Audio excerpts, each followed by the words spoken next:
We are in week 2 of a series that we just started through the book of Hosea.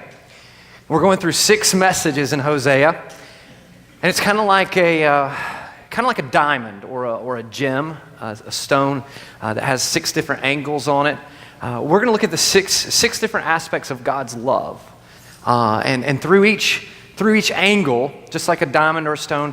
My prayer is that the light of God's word, the truth, shines on those different aspects of God's love, and we see those and understand those and appreciate and love those more than we ever have before. Last week, we talked about the covenant love of God, that God's love is faithful. Even though we're faithless, He is faithful, and His love never gives up, never runs out on us. And so this morning, we're picking up in Hosea chapter 2. And Hosea is a pretty complex story. It's a pretty complex book because it happens on 3 different levels. The first level that we see in the Hosea is what we uncovered last week, and that's Hosea's relationship with his wife, Gomer. And in Hosea chapter 1, God commanded Hosea, who was his prophet, kind of like the preacher to Israel, go and marry a prostitute. It's like, what? That's crazy. And so we see through the book of Hosea's relationship with this adulterous wife who keeps running out on him time and time again, cheating on him. And Hosea keeps taking her back and forgiving her time after time after time. And that's a picture. God did that for a reason. It's kind of crazy, but sometimes we need extreme examples. God wanted to show Israel, his people, what his relationship with them looked like. He loved them with an unfailing love. They were in a covenant relationship just like a marriage. And they had cheated on God. They had forsaken worship of Him and gone and worshiped other gods, specifically the pagan, demonic, let's just call it what it is, demonic god of Baal. And God says, you've cheated on me. You've broken my heart time and time and time and time again. And then we take it to a third level where God is now saying to us, this is what sin does to our relationship. My relationship that I want to have with you. And so this morning we're going to talk about a second aspect of God's love, an aspect of God's love that some of us don't really like to talk about. Some of us would even question whether it's really love or not. I mean, why would a loving God do this? And I would even venture to say that none of us in this room enjoy this aspect of God's love while we're living through it. This morning we're going to talk about the tough love of God. The tough love of God. And by the end of this message this morning, as you leave and go back home and do your thing today and this week, my goal is pretty simple this morning. My hope and my prayer this morning is that you leave here this morning understanding and appreciating the tough love of God, but more than that, in your own life, when you experience it, that you would love the tough love of God. Because we don't like it sometimes. But my prayer is that you begin to love the tough love of God, because here's an overarching truth that we see in the book of Hosea. God's love goes the distance for you. God's love goes the distance. It will stop at nothing to bring you into right relationship with Him, even His tough love. So let's go to Hosea chapter 2. Hosea says to his children, plead with your mother. Plead. For she is not my wife, and I am not her husband. Plead with her that she put away her whoring from her face and her adultery from between her breasts, lest I strip her naked and make her as in the day she was born, and make her like a wilderness, and make her like a parched land, and kill her with thirst. Some of you are like, I didn't know this kind of language is in the Bible. Look at what he says in verse 4.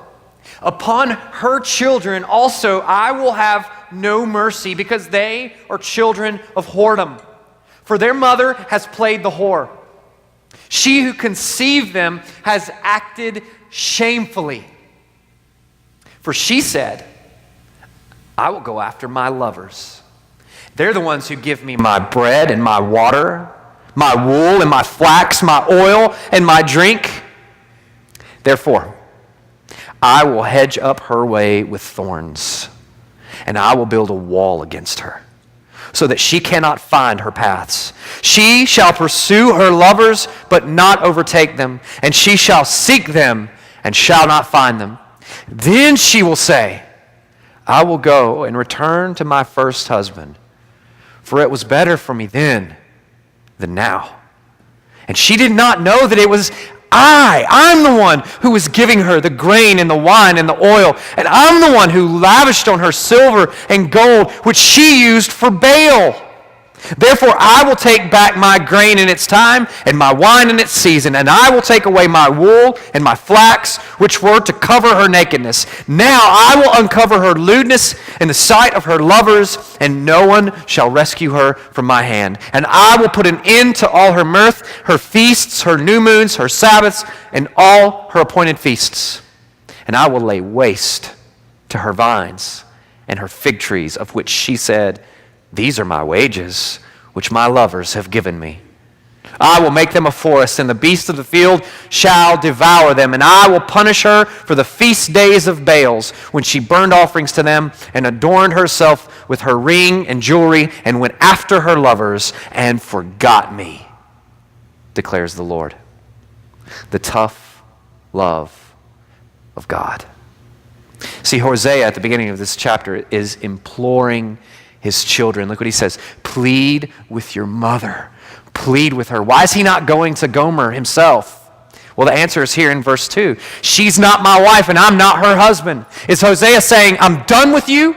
I'm cutting you off? No, he's not saying that at all. What he's saying here is, what he's alluding to is that Gomer does not treat their marriage like a marriage should be treated. She wants nothing to do with him. She wants nothing to do with the home. She wants nothing. She has left him for other lovers. And he's saying, she's not even acting like my wife anymore. It's like we're not even married. She's gone off and she's had adulterous affair after adulterous affair, and I'm sitting at home waiting for her to come back. He says, plead with your mother. Plead with her to quit acting. He says here, and I'm sorry, I know there are some young ears in here, but this is the word of God. Quit acting like a whore. She is walking around with a sign around her neck saying, I'm free, I'm available, come on. And she's bringing shame. Gomer has brought shame. Look at verse 5. She has acted shamefully. She's brought shame upon herself, upon her husband, upon her children. Think about this. This is a woman who is married to God's prophet, God's preacher to Israel. She had the first child with him, and then she had 2 more children with 2 other men. Walking around like a floozy. Everybody knows her. And Hosea says she's acted shamefully. She's brought shame on all of us. See, Israel was doing the same thing to God. They had forsaken their relationship with him, the exclusive, you worship me alone and I'll be your God relationship. And they were worshiping the demonic pagan god of the Canaanites, Baal. And it wasn't just that they were saying, we praise you, Baal, singing all that. We said last week that who you worship will define how you live. Whether it's the god of self, the god of materialism, the god of sex, the god of whatever it is, whatever you value, whatever you cherish, whatever you worship, will define how you live. And Baal worship came with the most despicable, shameful things. God's people had gone from being his people on earth, worshiping him, to now the men were doing shameful things with the temple prostitutes. Baal worship even included child sacrifice. And God is saying, where have you gone? You've acted shamefully. There's a New Testament parallel to this story in Luke chapter 15. Jesus is telling the story about a guy who was very wealthy. And his son was pretty greedy. He had 2 sons. And his youngest son said to him, Father, I know you're wealthy. I want you to give me my inheritance now. I don't want to wait till you die. In fact, if you read that story close enough, what the son is actually saying to the father is, I wish you were dead. Give me what I deserve now. So the father reluctantly takes out his checkbook, writes his son his inheritance, and he goes out and he brings this young man spent his inheritance, his father's money, on hard liquor and cheap women. And he brought shame and reproach to this father. Everybody knew whose son this was. And he went and lived it up like Vegas for a while. while his father was at home brokenhearted and grieved over how shamefully his son had acted. Hosea, here in this text, has every right to kill Gomer. See, under the Mosaic law, if your wife committed adultery or the husband, you could have them stoned to death. He had every right to divorce her. He had every right to put her to death. God had every right to rain judgment down on Israel for their breaking of the covenant relationship, for their sin, for their horrendous acts. God had every right to cut them off. Now, I want you to understand, this is where it gets crucial this morning. This is where the crossroads happens. We cannot, I don't want you to be confused, I don't want myself to be confused. We cannot be confused over the difference between the judgment of God and the tough love of God. Do not be confused over the judgment of God and the tough love of God. The judgment of God is when God says, I wash my hands of you, I'm done with you. I will destroy you, I will let you die now, I'm done with you. The judgment of God is different. The tough love of God is the alternative to the judgment of God. See, the tough love of God is tough because it's not fun. It's not fun for us when we have to go through it. The tough love of God is tough because it hurts. But it's love in that it has a purpose. This is what I want you to understand this morning. That the purpose of God's tough love in the life of the one he loves is always redemptive. Always redemptive. There's a purpose to the tough love of God. You see, judgment is what Gomer deserved. Judgment is what Israel deserved. Judgment is what we deserve. But God, in the life of his children, chooses to show us tough love, not to be confused with judgment, because tough love has a purpose. It's always redemptive. We're going to see how this unfolds this morning. Because God hates sin for two reasons. God hates sin, first of all, because of what it is. Sin is rebellion against his glory, his authority, his majesty. Sin is when we say, forget you, God, I know better, I don't need you, I'm God of my life. God hates sin for what it is. He hates sin for what it does. Sin destroys us. It brings destruction in our life. It destroys the fellowship that we have with him. But listen to me. If you are experiencing, or you experience, and you have experienced the tough love of God in your life, don't be confused. Because the tough love of God does not mean he's abandoned you. It's actually proof of his love for you.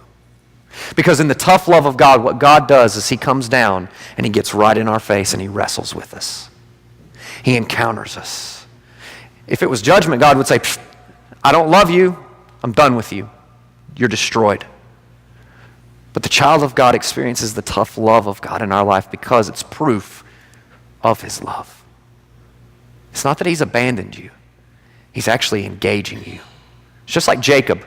In the Old Testament, when Jacob was running from God, God came down and wrestled him and broke his leg. He was engaging Jacob. Watch how this unfolds here in the story of Hosea. God expresses his tough love in two ways. With us, Hosea with Gomer, God with Israel. The first way he expresses it is passively. Passively. Look at this text. Verse 5. Your mother has played the whore. She's acted shamefully. And she says, I will go after my other lovers, who give me my bread and my water, my wool and my flax, my oil and my drink. What is she saying here? They're giving me what I really want. And so I'm going to go after them. I'm going to go find them. Hosea, forget you. You're just a husband. You're just the ball and chain. I'm going out here with these men who really love me, and they're the ones who give me everything I need. She names her basic needs: clothes, dress, food, money in her wallet. She says, they're the ones that love me because they're giving me what I want. And God takes the passive approach here. Hosea takes the passive approach to tough love. The father in Luke 15 took the passive love. He knew full well. Don't be deceived. The father of the prodigal son knew full well what his son was going to do. He knew the pain. He knew the shame. He knew going into it. He wasn't tricked. He wasn't stupid. He knew exactly. I've learned that as a father, and I know most of you have too. Your parents weren't as dumb as you thought they were. And God shows this passiveness in his tough love. Because of this, we're tempted to think when we're running from God, when we're not where we need to be in a relationship with God, when we've allowed sin into our life and we're making a lifestyle of that, we're tempted to think that, my car tore up, so God's punishing me. Like, I got a head cold, so God's disciplining me. And we associate stuff like, material things with God punishing us. Listen, your alternator went out because your car's terrible. The tough love of God is much worse than that. Because of this, sometimes God will let us have what we think we really want. God says, I've shown you. You don't trust me. You don't obey me. Gomer did this. She said, well, this it's more fun out there. It's where my lovers are. It's what they give me. And Hosea said, okay. Okay, go. Go. You see, we see this in parenting all the time, don't we? You think you know what you really want? I've tried to warn you. I've shown you the consequences. You're old enough. Go ahead. Go ahead. Knowing full well what's going to happen. The father knew the prodigal son. He knew what was waiting on him. And that's tough on us. We think it's great, right? We think it's great while it's happening. But then when the consequences begin to heap on, it's not so fun anymore. When God allows us to we used to sing this song in church, have thine own way, Lord. The tough love of God says, have your own way. Go ahead. Go ahead. And it's tough. It's tough when we finally deal with those consequences. But let me tell you, as a parent, and you do this with your children, and you say, okay, go ahead. Make your own decisions. That's what you really want. Go ahead. And you begin to see your child suffering under those consequences. What is your instinct? Come on, mamas especially. Save them. I got to rush in there. I got to save my baby, Super mom, I'm here. It's tough on the one who's experiencing the tough love, but you know who it's tougher on? The parent. Can you imagine the brokenheartedness of God? The brokenheartedness of Hosea as he sat home night after night on the couch saying, she's sleeping with another man tonight. Can you imagine? It's tough because he doesn't rush in and save the day. He says, I'm going to show you my tough love. I'm going to let you have what you want. Look at Psalm chapter 81, verse 12. God says this to his people, Israel. My people did not listen to my voice. Israel would not submit to me. So I gave them over to their stubborn hearts to follow their own counsels. Oh, that my people would listen to me, that Israel would walk in my ways. Listen to me. The worst kind of discipline God can show you in your life is to let you have what you really want. That's the worst. But it's love. It's tough love. What God wanted his people to see, what Hosea wanted his people to see, is to have this moment of the light coming on where they say, look at verse 8, she did not know that it was me who was giving her all of this. I was providing what she really needed. The grain and the wine and the oil, I was lavishing on her silver and gold. I'm the one who was making money appear in her checking account. It's not the pimps out there. It's not those guys that are just using her. I'm the one who's given her everything she needs, and she thinks it's them. Sin's greatest deception. Sin's greatest deception is this: that what I can give you is greater than what God can give you. What I can give you is greater than what God provides. That's exactly what happened with Eve in the Garden of Eden. Serpent came to Eve. Eve, surely God wouldn't want to hold out the best for you, right? I mean, surely he's got a reason why he told you not to eat of that tree. It's because he doesn't want you to be as happy as he is. Go get it for yourself, Eve. The tough love of God says, okay, go get it for yourself. The purpose is for you to find out, as hard as it is, as tough as it is, to find out that God is the giver of all good things. That I can fill my life with all this junk and all this, I'm sorry for the crap of this world. Thing after thing after thing that's going to leave me absolutely wasted and spent. The story of the prodigal son. You remember how he ended up? Man, he had a fat wallet when that thing started. But by the end of the story, he was eating out of a pig's trough. And he said, surely my father's servants have it better than me. God will allow us to get to that place. He'll allow us to get to that place for us to see and understand who he really is. Like the woman at the well in John chapter 5. He said, woman, you've been filling your life with man after man after man after man, sex after sex after sex, relationship after relationship. She'd been married 5 times and the dude she was living with wasn't even her husband. And Jesus said, I'm going to give you water that you'll never thirst with again. God shows us his tough love passively, but sometimes he shows it actively. We call this the principle of the hedge of thorns. Look at verse 6. God says, therefore I will hedge up her way. I will cause a hedge of thorns to grow up around her. And I will build a wall against her so that she cannot find her path. And she'll pursue her lovers, but not overtake them. And she'll seek them and not find them. Sometimes, like we saw in the video earlier, sometimes you've got to cut up the credit card. Take away the cell phone. Take away the keys to show your tough love. I've taught with parents here before several times whose children struggle with addiction. What do? Cut off the supply line. Let them have what they want and get it for themselves. Sometimes God will remove his hand of blessing. Sometimes God will remove his hand of blessing. Because here's the truth about this. Persistence in sin negates the blessing of God. As a child of God, you cannot continue to live the way you want to live, disobedient to God and living in sin and destruction in your life, and expect God to be pleased with you and bless you.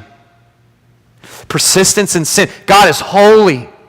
And he's called us to righteousness in him. It says, I will bless you if you will obey me and follow me, and then I will give you all of myself.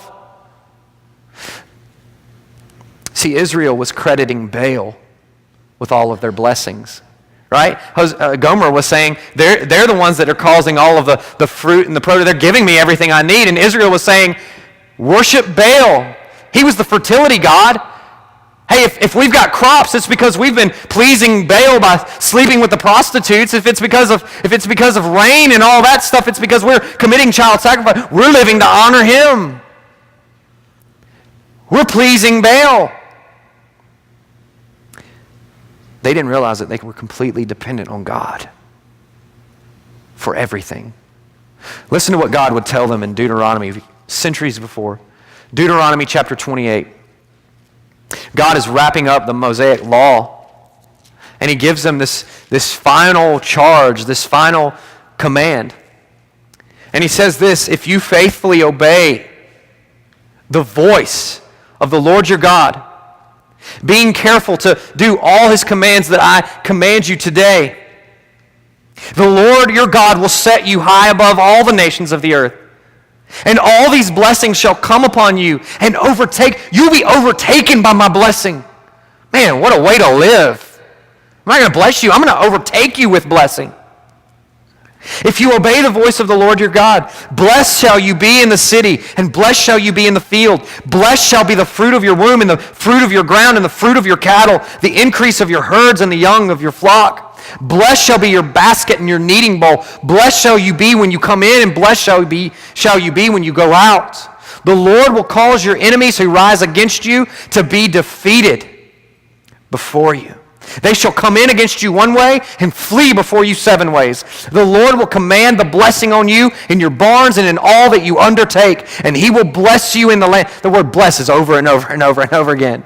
He will bless you in the land that the Lord your God has given you. The Lord will establish you as a people holy and set apart to himself, as he has sworn to you, if you keep the commandments of the Lord your God and walk in his ways. And all the peoples of the earth shall see that you are called by the name of the Lord, and they shall be afraid of you. And the Lord will make you abound in prosperity, in the fruit of your womb, and in the fruit of your livestock, and in the fruit of your ground, within the land that the Lord your God swore to your fathers to give you. The Lord will open up to you his good treasury. The storehouses of heaven will be open.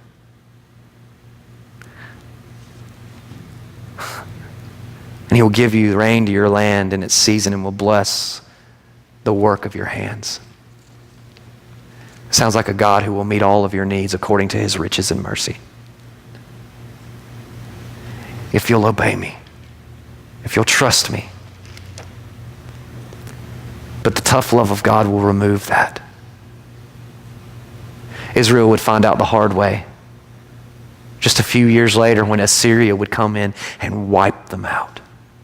And they're looking at God going, God, you promised to protect us. And God said, let Baal save you. Let Baal save you this time. Well, God, where are you? Israel, I want you to see where you are. I'm in the same place I've always been. I want you to see where you are. Listen, when we persist in sin, God will remove his hand of blessing from our lives. It's not because he's abandoned you. It's not because he hates you. It's because he loves you. If he didn't do it, then he wouldn't love you. He'd just say, forget it. But the purpose of the tough love of God is always redemptive. Sin will cause cause our fellowship with God to be quenched. Nothing you do will prosper. Sin, the tough love of God, he will not bless the work of your hands. He will not bless your marriage. If you have sin in your life, persistent sin, unrepentant sin, your marriage will not be blessed. It will suffer. Your relationships will suffer. It's not because God hates you, it's because he loves you, and he's trying to say, I am the source of your life. I am the source of all good things. Those things fade away. I am good, and I love you for all of eternity. Your situation this morning, if you were a child of God running from him, your situation is not a sign that God has rejected you. God has not rejected you. It's proof that he loves you. You can't see it in the moment, but understand that and love that. The beauty of the tough love of God is that he's willing to engage you where you are. He's willing to wrestle with you. He's not going to give up on you. He's willing to do whatever it takes, even if that means hurting himself, allowing himself to hurt and grieve, and hurting you. He's willing to do whatever it takes for you to come back to him. God's love is tough in that it hurts. It's not pleasant. But it's love in that, like Hosea, the door to the house never gets locked. Like the father waiting on his son to return, who wants his son to go make a mess of his life. It's love in that the father was standing in the road waiting for his son to come back. He had a fat calf in the barn and a party waiting to get kicking. The father had all the preparations made because he was waiting for his son day after day after day after day. Hosea would sit at home night after night after night, leave the light on and the door open, waiting for his Gomer, his wife, to come home. The tough love of God is love. It's not judgment. He has a purpose. That purpose is found in verse 7. Gomer, over here with her lovers, realizing that this isn't all it's cracked up to be. What does she say? I will go home. I'm going to go home and return to my husband because it's better there than it ever was here.